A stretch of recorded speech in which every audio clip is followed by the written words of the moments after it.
एक आराधना गीत गाइए आँख बंद करा के, जो भी, और एक आँख खुलवा कर फिर हमको बुला दीजिए। ठीक है।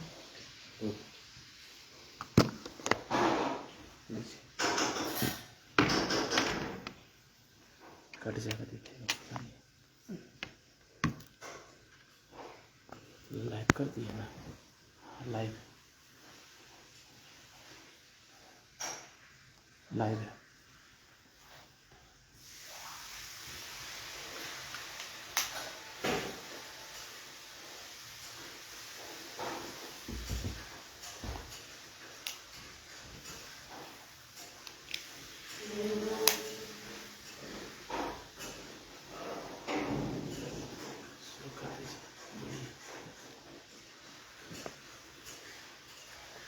सभी को जय मसीह की। मैं आशा करती हूँ कि आप सभी इस दिन में आनंदित, और परमेश्वर ने एक ऐसा अवसर दिया है कि हम सचमुच इस लाइव के माध्यम में हम आपसे मिलने पा रहे हैं। तो सचमुच परमेश्वर का धन्यवाद कि परमेश्वर ने इस दिन को दिखाया, क्योंकि कितने ही इस दिन को नहीं देख पा रहे, पर हम धन्य और मुबारक लोग हैं कि परमेश्वर ने हमारे जीवन में एक ऐसा अवसर दिया है कि हम उस खुदा बाप की स्तुति आराधना करने पा रहे हैं। हालेलुया। तो आइए, जब इस परमेश्वर ने इस दिन को हमें दिखाया है, तो आइए हम अपने मुखों को थोड़ी देर खोलें और उस खुदा का धन्यवाद दें, क्योंकि सचमुच वो महान परमेश्वर है। जैसे राजा दाऊद कहता है कि मैं अपनी आंखें पर्वतों की ओर लगाऊंगा, मुझे सहायता कहाँ से मिलेगी। सचमुच हमें सहायता उस यहोवा खुदा की ओर से मिलती है, जो इस आकाश और पृथ्वी का करता है। वो हमारा सा शरण स्थान है। हालेलुया। जो हमारी आंसुओं को तुच्छ नहीं समझता, वैसा खुदा है जो कहता है कि मेरा बेटा, मेरी बेटी, मैंने तेरी आंसुओं को कुप्पी में रखा है। वैसा खुदा है जो कहता है कि देख, मैंने तुझे आगे पीछे घेर रखा है। ओ हालेलुया। धन्यवाद देते पिता परमेश्वर कि सचमुच पिता तू हमारे मध्य में चला फिरा करता है। तू हमें अपनी सचमुच पिता अपनी उस पाक उपस्थिति में लिए चलता है पिता। जब हम निर्बल होते हैं पिता, तो हमें खींचता है पिता, हमें उठाता है पिता परमेश्वर। ओ हालेलुया। हम धन्यवाद देते हैं पिता परमेश्वर। ओ hallelujah. Thank you Jesus, thank you Lord, thank you master. पवित्र तू पवित्र, तू पवित्र यीशु। Hallelujah, hallelujah, hallelujah. पवित्र तू पवित्र, तू पवित्र यीशु।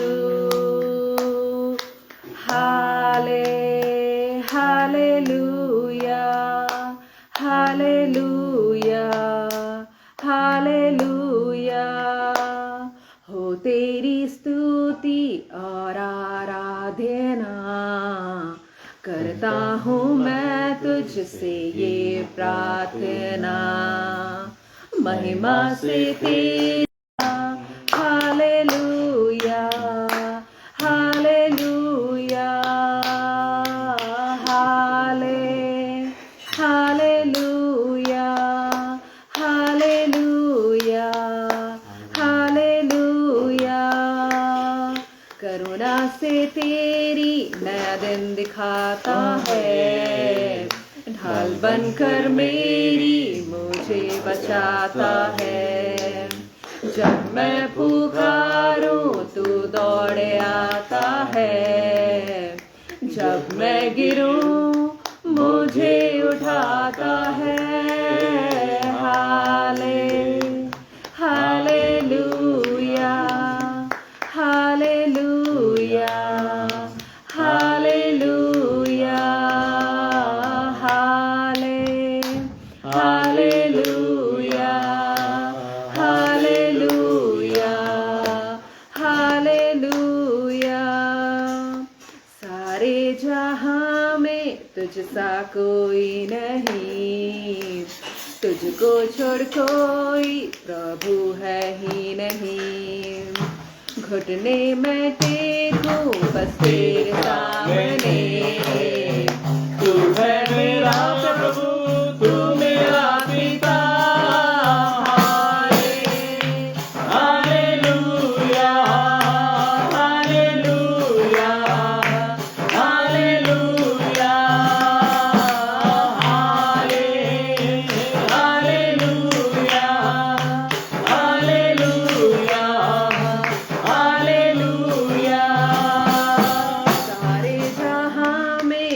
जैसा कोई नहीं, तुझको छोड़ कोई प्रभु है ही नहीं। घुटने में टेकूं बस तेरे सामने, तू है मेरा प्रभु, तू मेरा पिता। Hallelujah, hallelujah, hallelujah, hallelujah, hallelujah, hallelujah. पवित्र, तू पवित्र, तू पवित्र यीशु। Hallelujah, hallelujah, hallelujah. तेरी स्तुति और आराधना करता हूँ मैं तुझसे ये प्रार्थना। महिमा से तेरी तू इस जगह को भर, जो भी तू चाहे तू यहाँ पे कर। Hallelujah, hallelujah, hallelujah, hallelujah, hallelujah, hallelujah,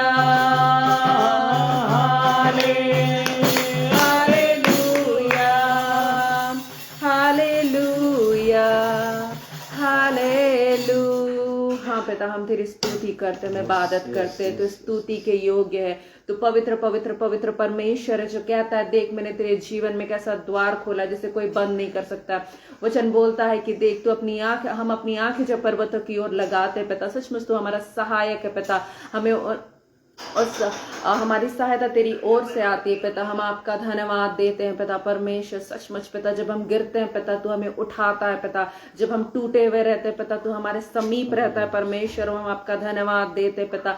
जब हम पुकारते हैं पिता तू हमारे लिए दौड़ा चला आता है परमेश्वर। ओ हम आपका धन्यवाद देते हैं पिता। हम आपकी स्तुति करते हैं, हम आपकी इबादत करते हैं पिता परमेश्वर। उन्हें दे पिता परमेश्वर। जब हम आगे गीतों में जाते हैं पिता तो हमारे संग साथ हो ले पिता परमेश्वर। जिस रीति से तू स्तुति के गीतों में था पिता, हम आगे जब हम तेरी स्तुति इबादत करते हैं पिता, होने दे पिता परमेश्वर। तो सचमुच पिता हर किसी की सिचुएशनों से बोल और बातचीत कर पिता परमेश्वर। जब हम अपने मुखों से पिता उस गीतों के जरिए जब उन घोषणाओं को करते पिता, हम विश्वास रखते पिता तू हर एक के जीवनों को बदल रहा है पिता। हालेलुया, हर किसी के सिचुएशनों को आप शिफ्ट कर रहे परमेश्वर पिता। हम आपका धन्यवाद देते पिता। आप उन गीतों के माध्यम से पिता आप उनसे बातचीत कर रहे परमेश्वर। हम आपका धन्यवाद देते पिता क्योंकि सचमुच पिता जब कल तक हमें बचाने वाला खुदा जब इस नए दिन में पिता हमें पहुंचाया है पिता, हम विश्वास रखते पिता जब हम टूटे हुए हृदय से ही क्यों ना आए पिता। ओ हालेलुया, तू चंगा करने की सामर्थ रखने वाला हो यहोवा राफा, तू खुदा है परमेश्वर पिता। अगर आज हम वुंडेड भी है पिता परमेश्वर तो हमें चंगाई को दे रहा है पिता गीतों माध्यम से पिता। हम विश्वास रखते पिता, होने दे पिता परमेश्वर। जब हम आगे गीतों में हम विश्वास रखते तेरी उपस्थिति इस जगह पे पिता, और विश्वास रखते तू हर एक से बोल और बातचीत कर रहा पिता। इस दुआ को मांगते यीशु के नाम से, आमीन। हालेलुया। तो आइए हम आगे कुछ गीतों को गाएंगे। सचमुच वो परमेश्वर, वो पवित्र खुदा है जो सचमुच वो हमारे संग रहना पसंद करता है। और जब हम उस खुदा आइए हम अपने मुखों को खोले और उस खुदा का कुछ गीतों से हम उस खुदा का धन्यवाद दे। गीत का बोल बोलता है सेनाओं का यहोवा हमारे संग है। हालेलुया। आज मनुष्य हमारे साथ कुछ दिन चलते और हमें भूल जाते, लेकिन वो यहोवा परमेश्वर ऐसा खुदा है जो बोलता है कि देख मैंने अपनी हथेली पे तेरा चित्र खोदा है। हालेलुया। जो कहता है कि माँ के गर्भ में रचने से पहले मैंने तुझ पे क्या किया है, चित्र लगाया। हालेलुया। वो ऐसा खुदा है हालेलुया जो हमारे संग संग रहने की वो हमारे संग संग रहना चाहता है। हालेलुया। तो आइए हम तालियों को बजाते हुए जहां भी है हम उस खुदा की इबादत करें। गीत का बोल बोलता है सेनाओं का यहोवा हमारे संग है, याकूब का परमेश्वर हमारा ऊंचा गढ़ है। हालेलुया। सचमुच वो याकूब के संग रहने वाला परमेश्वर, वो एल बेतेल का परमेश्वर जिसने याकूब जब उस गढ़े में पड़ा था उसे निकाल के फिर से उस प्रतिज्ञा के हुए देश पे पहुंचाया। हालेलुया। वो परमेश्वर आज भी हमारे संग है। आमीन। हालेलुया। सेनाओं का यहोवा हमारे संग संग है, याकूब का परमेश्वर हमारा ऊंचा गढ़ है। सेनाओं का यहोवा हमारे संग संग है, याकूब का परमेश्वर हमारा ऊंचा गढ़ है। उसके लिए सब कुछ संभव, ओ यहोवा हमारे संग संग है। इसके लिए सब कुछ संभव, ओ यहोवा हमारे संग संग है। सेनाओं का यहोवा हमारे संग संग है, याकूब का परमेश्वर हमारा ऊंचा गढ़ है। सेनाओं का यहोवा हमारे संग संग है, याकूब का परमेश्वर हमारा ऊंचा गढ़ है।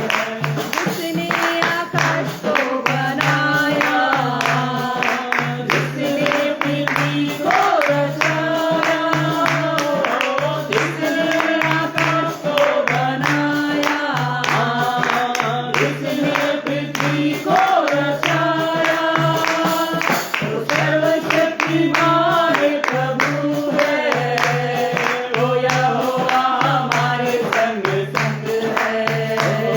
वो सर्वशक्तिमान प्रभु है, वो यहोवा हमारे संग संग है। सेनाओं का यहोवा हमारे संग संग है, याकूब का परमेश्वर हमारा ऊंचा गढ़ है। सेनाओं का यहोवा हमारे संग संग है, याकूब का परमेश्वर हमारा ऊंचा गढ़ है। जिसने लाजर को जिलाया, जिसने जकई को बचाया, जिसने लाजर को जिलाया, जिसने जकई को बचाया, वो जीवन देने वाला प्रभु है, वो यहोवा हमारे संग संग है। वो जीवन देने वाला प्रभु है, वो यहोवा हमारे संग संग है। सेनाओं का यहोवा हमारे संग संग है, याकूब का परमेश्वर हमारा ऊंचा गढ़ है। सेनाओं का यहोवा हमारे संग संग है, याकूब का परमेश्वर हमारा ऊंचा गढ़ है। जिसने समुद्र को बनाया, पानी में से मार को बनाया, हालेलुया। जिसने समुद्र को बनाया, पानी में से मार को बनाया, जो वायदों को करता है पूरा, वो यहोवा हमारे संग संग है। जो वायदों को करता है पूरा, वो यहोवा हमारे संग संग है। सेनाओं का यहोवा हमारे संग संग है, याकूब का परमेश्वर हमारा ऊंचा गढ़ है। सेनाओं का यहोवा हमारे संग संग है, याकूब का परमेश्वर हमारा ऊंचा गढ़ है। हमारा ऊंचा गढ़ है, हमारा ऊंचा गढ़ है। हालेलुया। तो सचमुच वो याकूब का परमेश्वर हमारा ऊंचा गढ़ है, और सचमुच जिसने समुद्र को दो भागा, और हम विश्वास रखते हैं कि अगर लाजर की नाई अगर हमारी मरी हुई सिचुएशन भी अगर मरा हुआ भी है, तो परमेश्वर खुदा बाप उसे जिला चुका है। हालेलुया। वचन आगे गीत में बोलता है कि जिसने समुद्र को बनाया और पानी में से मार्ग को बनाया। हालेलुया। अगर हमारे जीवन में आज कोई मार्ग हमें नहीं दिख रहा है, तो हमें विश्वास रखना चाहिए कि वो मोसेस का परमेश्वर आज भी जीवित है, और अगर कोई अगर हमारे जीवन में लाल समुद्र ही क्यों ना हो, हालेलुया, तो आज उसे दो भाग करने की सामर्थ रखने वाला परमेश्वर है। आमीन। हालेलुया। तो जिसने आकाश और पृथ्वी को बनाया, जब वो खुदा की हम स्तुति इबादत कर रहे हैं, तो सचमुच हमें विश्वास करना चाहिए कि इस गीतों के द्वारा अगर आज हम सचमुच उस लाजर के नाई थे, तो परमेश्वर ने हमारे जीवन से, जिस रीति से जब लाजर को एक कब्र में रखा गया था, एक बड़ा सा पत्थर उसके कब्र के बाहर था, आज हमारे जीवन में भी हमारी बड़ी सी कोई परिस्थिति हो सकती जो पत्थर के समान ही क्यों ना हो, परमेश्वर ने उसे क्या किया, हटा दिया। हालेलुया। और हम विश्वास रखते हैं कि हम इस गीत के माध्यम से हम उससे बाहर निकल चुके हैं। हालेलुया। तो आइए हम आगे पास्टर दीपू मसीह जी का स्वागत करते हैं, जो आगे वचनों को लेंगे।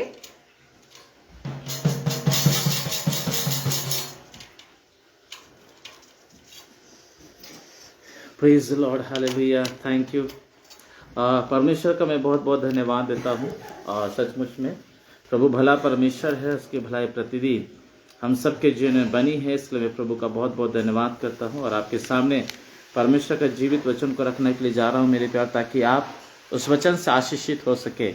मैं धन्यवाद करता हूँ आगरा मसीह मंडली परिवार का, मैं हृदय से धन्यवाद करता हूँ। प्रभु के दास पास्टर अनुपम डेविड जी का मैं हृदय से धन्यवाद देता हूँ कि सचमुच में आपने हमें इस योग्य समझा, एक बार फिर से अपने इस पेज में आने का मौका दिया, अवसर दिया कि मैं परमेश्वर का जीवित वचन को मैं आपके सामने रख सकूं, ताकि परमेश्वर का प्रेम मैं लोगों को बांट सकूं। मैं प्रभु का बहुत बहुत धन्यवाद देता हूं। तो सचमुच में परमेश्वर जीवित वचन की ओर हम लोग चलेंगे, ताकि प्रभु अपने वचन से हम सबको बहुत ऐसा आशीष दे। आज मेरे परमेश्वर के प्यारे लोगों, मैं आपके सामने के लिए रखने के लिए जा रहा हूँ। वचन का टॉपिक यही है कि परमेश्वर हमें किस उद्देश्य से चुनता है। यकीन मानिए हम सब चुने हुए लोग हैं, इस बात को मैं मानता हूँ। बाइबल बताती है बुलाए हुए तो बहुत है, लेकिन चुने हुए थोड़े हैं। लेकिन मैं परमेश्वर का बहुत बहुत धन्यवाद करता हूँ। तो आज हमें जानना बहुत जरूरी है, अगर परमेश्वर ने आपको चुना है, ध्यान दीजिए, अगर परमेश्वर ने आपको चुना है तो किस उद्देश्य से चुना है, ये आपको जानना बहुत जरूरी है। यकीन मानिए अगर ये कलम मेरे पास है तो इसका कोई उद्देश्य है। इसका उद्देश्य है मेरे प्यारों कि हमारे सोच में, हमारे दिल में जो भी बातें हैं, ये पेन क्या करता है मेरे प्यारों, उसको एक पन्ने में लिख के रख देता है। इसका मतलब मेरे प्यारे, इस पेन का उद्देश्य है कि लिखना। मेरे परमेश्वर को मैं प्रभु का बहुत बहुत धन्यवाद करता हूँ। अगर ये जज के हाथ में चला जाए तो सचमुच में प्यार, उसका एक कलम से इंसान का जीवन भी बच सकता है और इंसान का जीवन भी खत्म हो सकता है। इसलिए मेरे परमेश्वर प्यार लोग, हम इस बात को जाने कि हमारा उद्देश्य क्या है। जैसा से मेरे प्यार हम देखते हैं, ये झांझ है, डफली है, इसका उद्देश्य है बजना, प्रभु की आराधना करना, स्तुति करना, है ना। बहुत से लोग तरह तरह से मेरे प्यार उनको इस्तेमाल करते हैं। तो हर चीज का एक उद्देश्य होता है, उस उद्देश्य को हमें समझना बहुत जरूरी है। हमारे पास एक शीशा का गिलास है, इसका भी एक उद्देश्य मेरे प्यारों कि ये पानी को क्या कर रहा है, इकट्ठा कर रहा है, ताकि हम इसे क्या कर सके, पी सके, प्यास को बुझा सके। यकीन मानिए हर चीज का एक क्या है, उद्देश्य। मेरे सामने एक छोटा सा ट्रे है, आप इस ट्रे को देख सकते हैं। इसमें हम लोग क्या करते हैं, कोई हमारे घर में मेहमान आता है तो हम उनको बहुत आदर से क्या करते हैं, उनको इसमें पानी देते हैं, चाय देते हैं। तो इसका एक उद्देश्य है, ये अपना उद्देश्य को पूरा कर रहा है। गिलास अपना उद्देश्य को पूरा कर रहा है, पेन भी क्या कर रहा है, अपना उद्देश्य को पूरा कर रहा है। यकीन मानिए मेरे परमेश्वर प्यारे लोगों, हम जाने अगर परमेश्वर हमें चुना है तो उसका कोई उद्देश्य है, उसको जानना बहुत जरूरी है। आज बहुत से लोग बोलते हैं कि परमेश्वर ने मुझे चुना है, 100% आपको चुना है, लेकिन आपको चुना तो कुछ उद्देश्य से ही आपको चुना है। यकीन मानिए मेरे प्यारे, मेरे हाथ में अंगूठी है, ठीक है, तो परमेश्वर धन्यवाद हो अगर मेरे प्यारों इसको इस उद्देश्य से इसको बनाया गया कि इस कानी मौनी उंगली में इसको रखा जाए। मेरे परमेश्वर के लोगों, मैं इसे सर में नहीं लगा सकता हूँ, इसका उद्देश्य है तो ये हाथ में ही ठीक सही रहेगा, उंगली में ही। उसी तरह से आप सूरज को देख लीजिए मेरे प्यारों, सूरज का भी क्या है, उद्देश्य है। परमेश्वर ने सूरज को बनाया, एक उद्देश्य से उसको बनाया। वो क्या करता है मेरे प्यारों, हमें रोशनी देता है। बहुत से लोगों को मेरे प्यारों विटामिन डी भी मिलता है। मेरे परमेश्वर को मैं धन्यवाद करता हूँ। चांद को परमेश्वर बनाया, एक उद्देश्य से बनाया कि पूरा अंधेरा रहेगा तो चांद क्या करता है, रोशनी के समान हमें थोड़ा सा उजाला देता है। यकीन मानिए मेरे प्यारों, हर चीज का एक उद्देश्य है। पानी का भी एक उद्देश्य है, हम उसको पीकर अपना प्यास को क्या करते हैं, बुझाते हैं। मेरे परमेश्वर के लोगों, पानी फिर नहाने में भी काम आता है, कपड़ा धोने में भी काम आता है। तो हर चीज का एक क्या है, उद्देश्य है। मैं धन्यवाद करता हूँ जिस सोफा में बैठा हूँ, इसका एक उद्देश्य है। हर चीज का एक उद्देश्य है मेरे प्यारों, उसको हमें समझना बहुत ही जरूरी है। जिस इंटरनेट के माध्यम से मेरे प्यारों मैं आप सचमुच में आगरा मसीह मंडली पेज में मैं आके प्रचार कर रहा हूँ, तो इसका भी एक उद्देश्य है, हमें जानना बहुत जरूरी है। आपको परमेश्वर चुना है तो एक उद्देश्य से चुना है, उसको आपको जानना बहुत जरूरी है। बाइबल बताती है, पहला पतरस की पुस्तक में लिखा है, उसका 2 अध्याय और उसकी 9 आयत को आप पढ़ेंगे तो वहां पे लिखा है कि परमेश्वर ने क्या किया, हमें चुना है। कहां से चुना है? बाइबल बताती है अंधेरे से परमेश्वर में निकाला। इसका मतलब अंधेरे में हमें कुछ दिखाई नहीं देता। एक अंधा व्यक्ति को मेरे प्यारो, अगर आप उनको हाथी के पास लेकर चले जाएं और उससे पूछे कि हाथी कैसा दिखता है, अगर मेरे प्यारो वो पूंछ को पकड़ेगा तो बोलेगा हाथी पैंप के समान है। अगर सूंड को पकड़ेगा तो बोलेगा हाथी एक पोल के समान है। पांव को पकड़ेगा मेरे प्यार तो बोलेगा तना के समान है। उसके पीठ को पकड़ेगा तो बोलेगा दीवाल के समान है। और गलती से कान पकड़ लिया तो बोलेगा सूप के समान है। मेरे परमेश्वर की लोग कि वो अंधेरे में, उसको अंधा है, उसको कुछ दिखाई नहीं दे रहा है। यकीन मानिए, मैं परमेश्वर का बहुत बहुत धन्यवाद। परमेश्वर हमसे क्या चाहता है इस बात को हम जान सके। मेरे भाई मेरे बहन, मैं प्रभु का बहुत बहुत धन्यवाद देता हूँ। इसलिए आज का वचन का टॉपिक यही है कि परमेश्वर ने हमें किस उद्देश्य से चुना है। पहला पतरस उसका 2 अध्याय उसकी 9 आयत में लिखा कि परमेश्वर ने जगत के मूर्खों को चुना। परमेश्वर ने उनको चुना जो है ही नहीं, उस लायक है ही नहीं। मेरे परमेश्वर, इस बात को आप जानिए। मैं प्रभु का बहुत बहुत धन्यवाद देता हूँ। मैं आपके सामने पहला पतरस उसका 2 अध्याय उसकी 9 आयत को मैं चाहता हूँ कि मैं आपके लिए पढ़ूं, ताकि आप इस बात को जान पाए कि परमेश्वर कितना महान है। देखिए बाइबल क्या बताती है, लिखता है पहला पतरस 2:9 में, कहता है कि पर तुम एक चुना हुआ वंश और राज्य पदाधिकारी, याजकों का समाज और पवित्र लोग हो और परमेश्वर की नीच प्रजा हो, इसलिए कि जिसने तुम्हें अंधकार में से अपनी अद्भुत ज्योति में बुलाया है तो उसके गुण को क्या करो, प्रकट करो। इसका मतलब मेरे प्यारो, परमेश्वर ने हमें उस अंधेरे से बाहर निकाला है। जैसे यीशु मसीह ने कहा यूहन्ना 8:12 में कि मैं जगत का ज्योति हूं, तो तुम भी क्या हो, जगत की ज्योति हो। इसलिए मेरे प्यारो, परमेश्वर का धन्यवाद हो कि परमेश्वर हमें अंधेरा से निकाला है, हमें उस पाप से निकाला है, उस बुराई से निकाला है, उस श्राप से परमेश्वर हमें निकाला है। इस बात को हम जाने, इस बात को हम समझे, क्योंकि बाइबल साफ बताती है मेरे प्यारो कि उसके गुण को हमें क्या करना है, प्रकट करना है। जिस तरह से नमक का गुण है, आपको मालूम है नमक का एक गुण है। नमक का गुण क्या है? वो खरा है मेरे प्यारो, वो सचमुच में मीठा नहीं ला सकता है। उसका गुण है खरा, वो खरा ही रहेगा, वो कभी मीठा नहीं हो सकता है। चीनी का गुण है मीठा, वो कभी भी खरा नहीं हो सकता। उसी तरीके से मेरे प्यारो, जब हम मसीह में हैं तो मसीह का गुण है मेरे प्यारो, उसको जानना बहुत जरूरी है। इसलिए बाइबल बताती है, प्रभु यीशु मसीह ने कहा कोई तुम्हारे गाल पे मारे तो दूसरा भी फेर दो। प्रभु यीशु मसीह ने कहा अगर कोई तुम्हें सताए, कोई तुम्हें श्राप दे तो तुम उनको आशीष दो। प्रभु यीशु मसीह ने कहा कि अगर तुम्हारे पास 2 है कुर्ते तो एक उन्हें दे दो जिसके पास नहीं है। प्रभु यीशु मसीह ने मेरे प्यारों सचमुच में हमें सिखाया, हमें जीवन जीना सिखाया कि सचमुच में हम किस उद्देश्य से बुलाए गए, परमेश्वर ने किस उद्देश्य से हमें चुना है। देखिए बाइबल बताती है इस संसार में जो कुछ सबका उद्देश्य पूरा हो रहा है, हमारे और आपके जीवन में जो उद्देश्य है वो पूरा हो रहा है कि नहीं, उस बात को हमें जानना बहुत जरूरी है, हमें समझना बहुत जरूरी है। अगर आपके घर में मेरे प्यारों, कई बार आप अपने घर में डॉगी को पाल के रखते हैं, बहुत प्यार देते हैं, अच्छी बात है। तो मेरे प्यार क्या करते हैं, इसलिए पालते हैं आप कि कोई बाहरी व्यक्ति आपके घर में ना घुस जाए। और अपने दरवाजे के पास, मेन दरवाजे के पास बाहर में लिख के रख देते हैं कुत्तों से सावधान, ताकि कोई चोर आपके घर ना घुस पाए। मेरे पास उसका उद्देश्य है, वो जिसको नहीं जानता है वो उसको भौंकेगा, उसको डराएगा।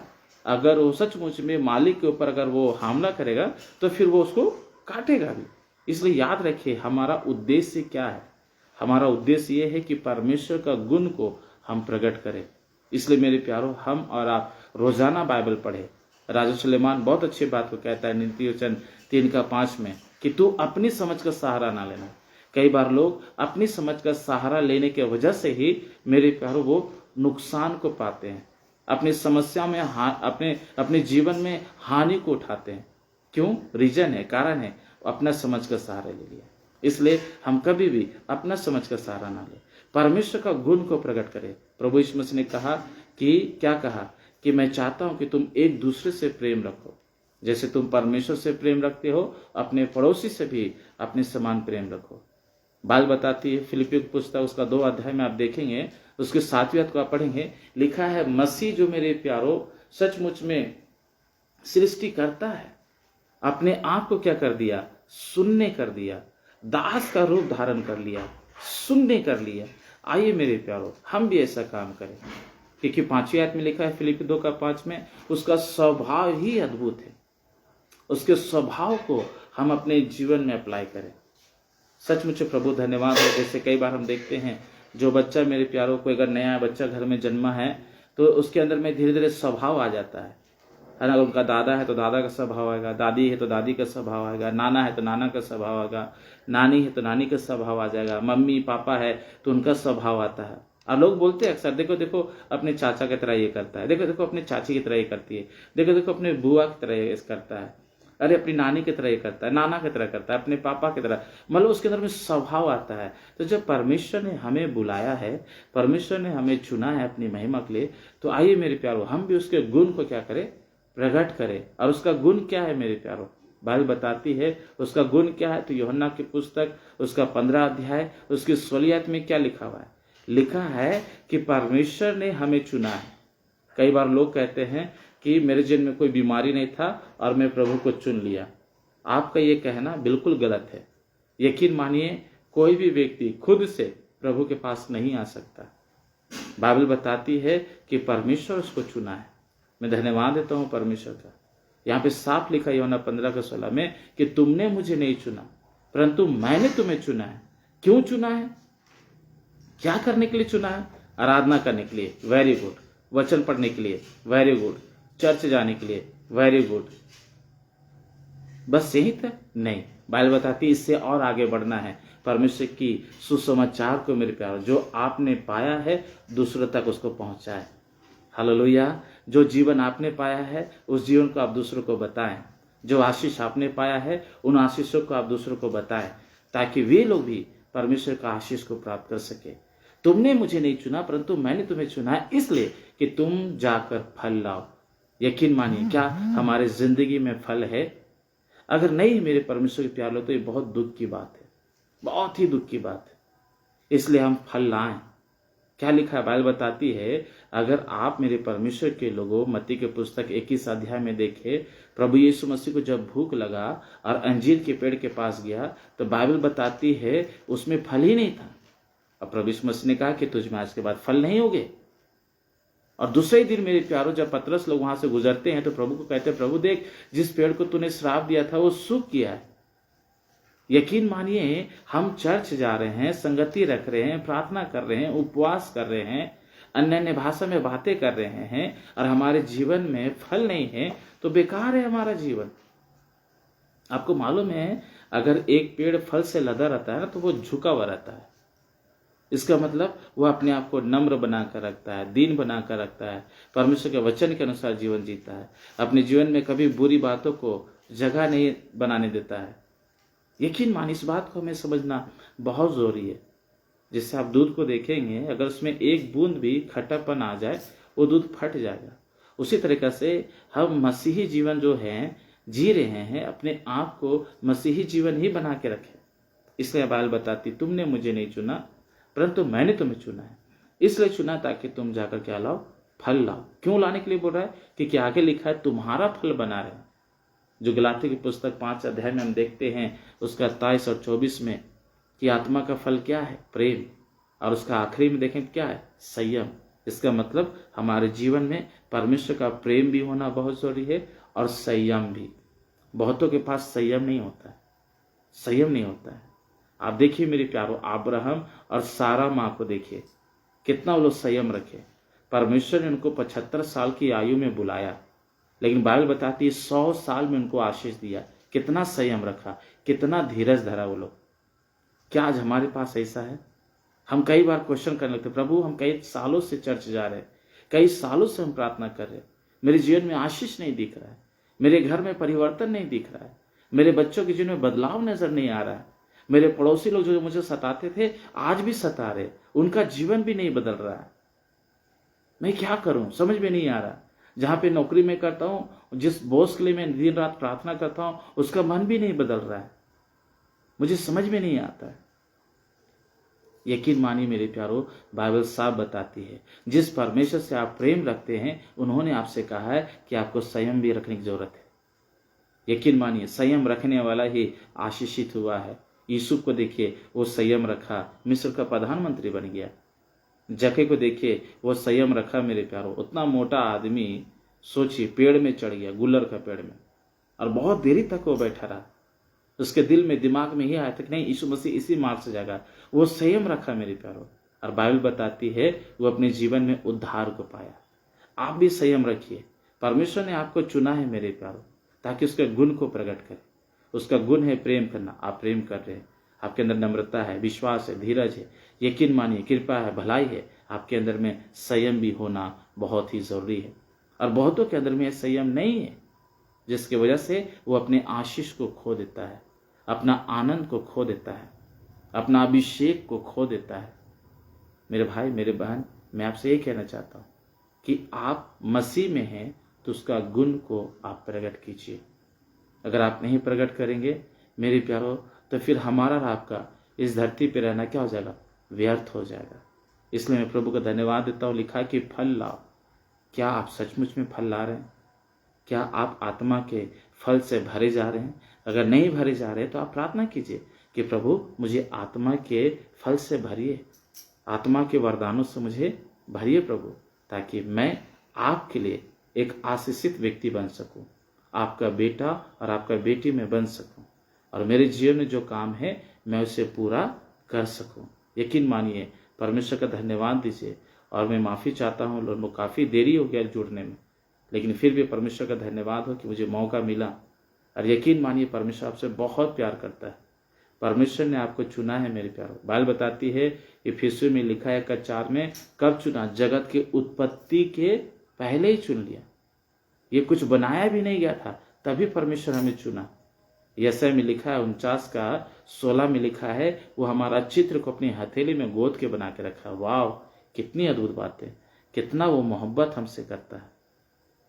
क्योंकि 15 में लिखा है कि दूध पिलाती माता हमें छोड़ सकती है, भूल सकती है, त्याग सकती है, लेकिन वो परमेश्वर हमें नहीं भूलता, हमें नहीं छोड़ता, हमें नहीं त्यागता। तो आप कैसे सोच लिए कि परमेश्वर आपको छोड़ दिया है, आपको भूल गया है, आपकी प्रार्थनाओं को नहीं सुनता, या आपके आंसू को नहीं देखता, या आपके घर का हालात परिस्थिति को परमेश्वर नहीं देखता? आप कैसे सोच ले इस बात को?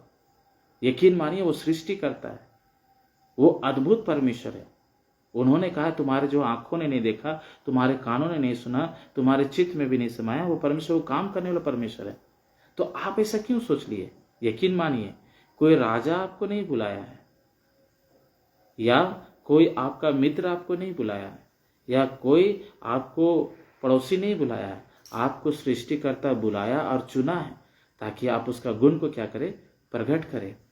चलिए कोई बात नहीं, अब तक हम लोग अपना गुण को प्रकट किए, है ना, प्यार किया तो प्यार किए, नफरत किया तो नफरत किए, है ना, हम लोग अपना गुण प्रकट किए। जैसा मन में आया जीवन वैसा हम लोग जीवन जिए, बुराई में, पाप में, नशा में, शराब में, गलत संगति में, हम लोग को जैसा मन किया हम लोग वैसा जीवन जिए। लेकिन आइए, जब मसीह ने हमें चुना है, जब मसीह मेरे प्यारो हमारे अंदर आया है, लिखा ना कुरिन्थियों की पुस्तक में, यदि